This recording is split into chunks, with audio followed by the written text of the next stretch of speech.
Hi there, this is Kim Willis, and I want to convey to you a message about Silver Apartment, Silver Residence in Siem Reap, Cambodia. I stayed there for a 4-month period between November 2016 and March 2017.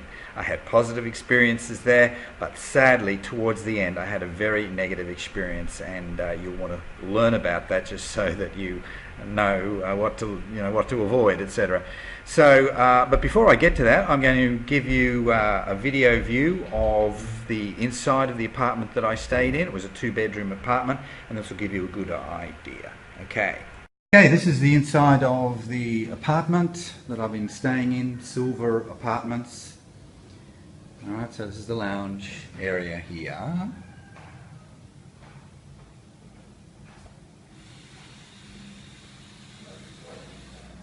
Kitchen.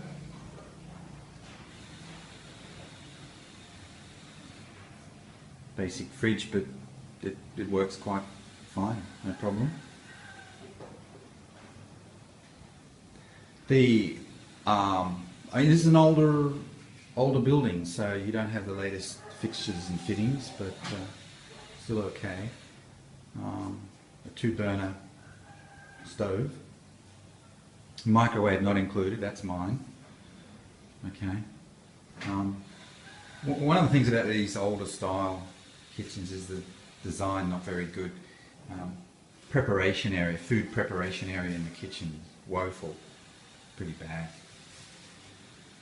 But I guess if I didn't have the microwave there'd be more room there, but I need a microwave. Perhaps put it up higher, on that higher bench, but anyway. So yeah, no problem at all. Bathroom.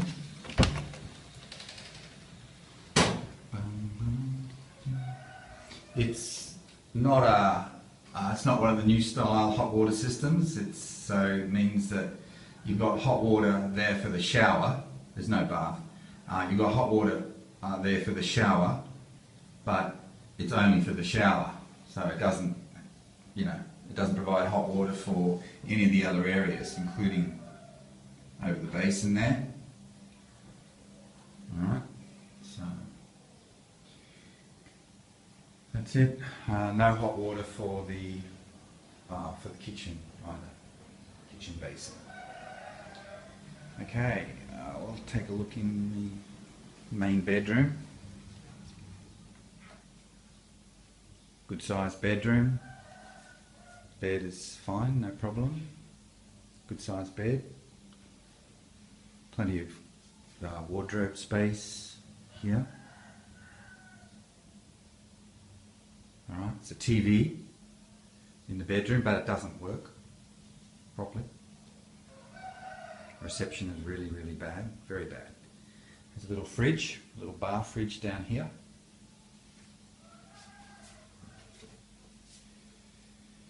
Yeah.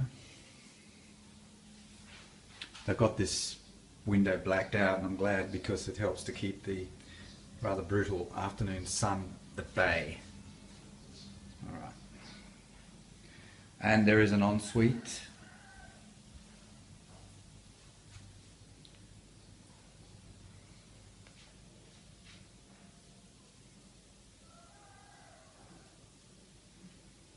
With another shower.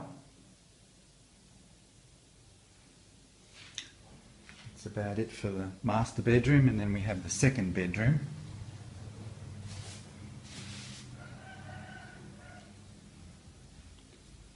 Two beds, another TV that doesn't work, a fridge that does work,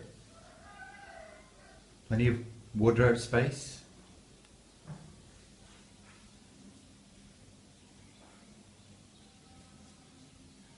Yeah, not luxurious, but you know, it's got most of what most people would need.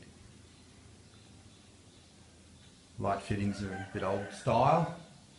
Of course, air conditioning in both bedrooms, and of course in the lounge, kitchen area. They work pretty well. And then outside, got the infamous washing machine.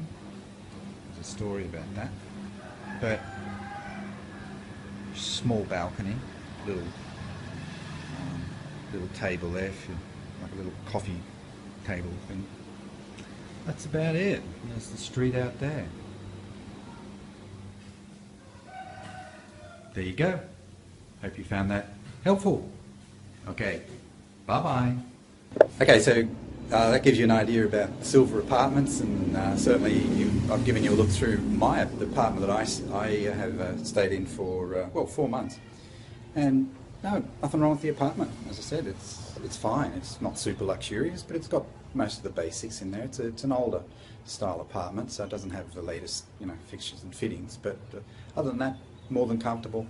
No problems at all. But here's where I did have a problem. I had a problem with the owner, and the problem was to do with money. Now, I paid him a 1 month deposit, okay, and then about halfway through the term, the washing machine stopped working. Okay, here it is here. So they tried to fix it, here, a technician came out, and they couldn't, so they took it away. And then they came back. Actually, that washing machine is not the one that they returned. This is a different brand. So they did return with a new washing machine a couple of days later. But then he informs me that he's going to charge me the $200 fee to, fix the washing machine or whatever, or maybe buy this one. Like it was my fault. What was the cause of the problem? The cause of the problem apparently was that the motor burnt out, right? And he's saying that I caused it because I didn't unplug at the wall, right? Well, I've been travelling through Asia for 3 years now, Philippines, Vietnam, and Cambodia, and so I've been renting apartments for all of that time, and only rented an apartment here in Siem Reap for 4 months. I've never had a problem previously. Nobody ever told me to remove the plug because, I don't know, there are power surges or something like that. No one ever said that. I never had a problem. The washing machine always worked. There was nothing burning out or anything like that.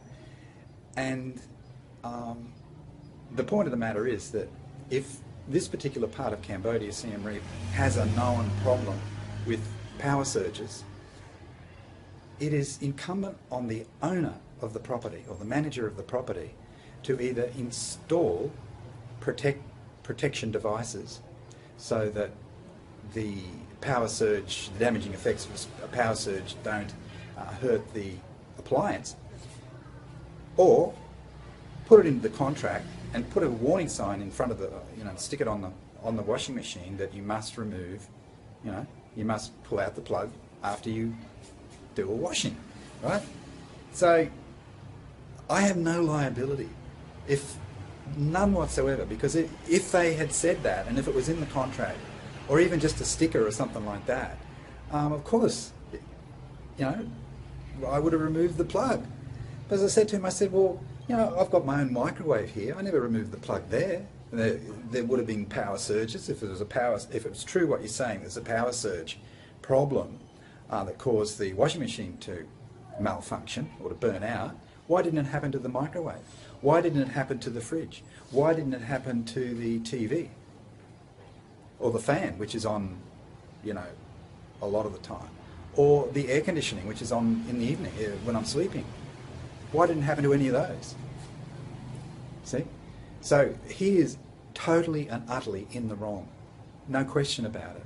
And he has made an error by not warning people, and or perhaps the machine, there was a problem other than power surges that caused the problem with the machine, totally out of our hands. But what he's trying to do is just stick people like us. Basically, it's a form of robbery, really. So he's got the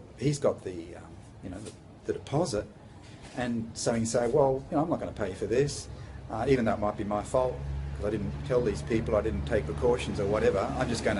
I'm going to get them to pay for it, no matter what. And that is unbelievable. It's an unbelievable attitude. But I'll tell you something. I've learned one thing from this exercise, and that is that I will be extra diligent when it comes to signing a rental contract in the future.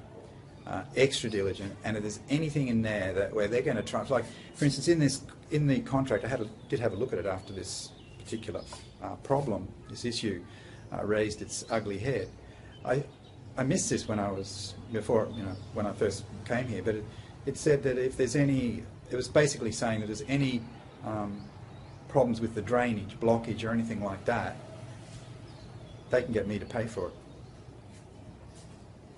Okay. That assumes that it's my fault. What if it's not got nothing to do with me? This is an old building. This is an old building. If there's a problem with the drainage, it's probably as a result of all the build-up from previous tenants going back many years.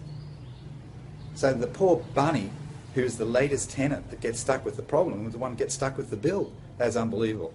It's the landlord's, the owner's responsibility to take care of things like that. That's part of the deal.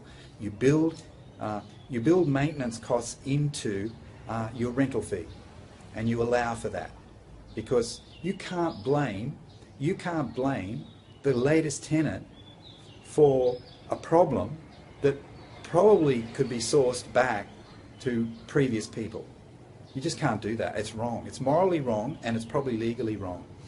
Now, I'm not going to take this guy to court because, well, you know, $200, okay. In the overall scheme of things, it's nothing really, but it's a principle, and principles are important. And I want to make sure that other people know about this. And if you you're looking at silver apartments, you want to make damn sure that you're not going to get ripped off because of some problem in the apartment that they try and get you to pay for. That's all I'm going to say about that. And if you have any questions, whatever, just leave a message or something like that, and I'm happy to fill you in with more detail. All right, this is Kim Willis. Bye for now. Okay, here's the document, or the rental agreement, and the crucial clause is this: the tenant shall be responsible for the maintenance costs associated with the fixing of any broken or leaking parts of the fittings and fixtures caused by her own negligent utilities, as blockages from negligence of hair, toilet papers, sanitary products to sanitation, toilets, water tapes and toilet showers. Okay, that's got nothing to do with a washing machine, but it's instructive, because what it says to me is that they could stick you for a blockage, could be a major blockage with with the drainage, etc. It may have nothing to do with you. They could find hair or something else in the drainage system causing the problem. That could have been a tenant from 2 years ago, could be from a year ago. Yet they're going to try and stick you with the damage, with the costs of fixing the problem. So this is just a general point about, well, this is a specific point, but really rental contracts, particularly in Cambodia, you don't want to have to go to court. So you're better off just insisting that you strike these clauses out. That kind of thing is the responsibility of the manager or the owner. Nothing to do with you, because you may not have caused any of those problems, where in fact it probably would have been caused by tenants from long, long ago. And why should you have to bear the liability of what happened in the past? It's just completely unfair. Okay, thank you, Kim Willis.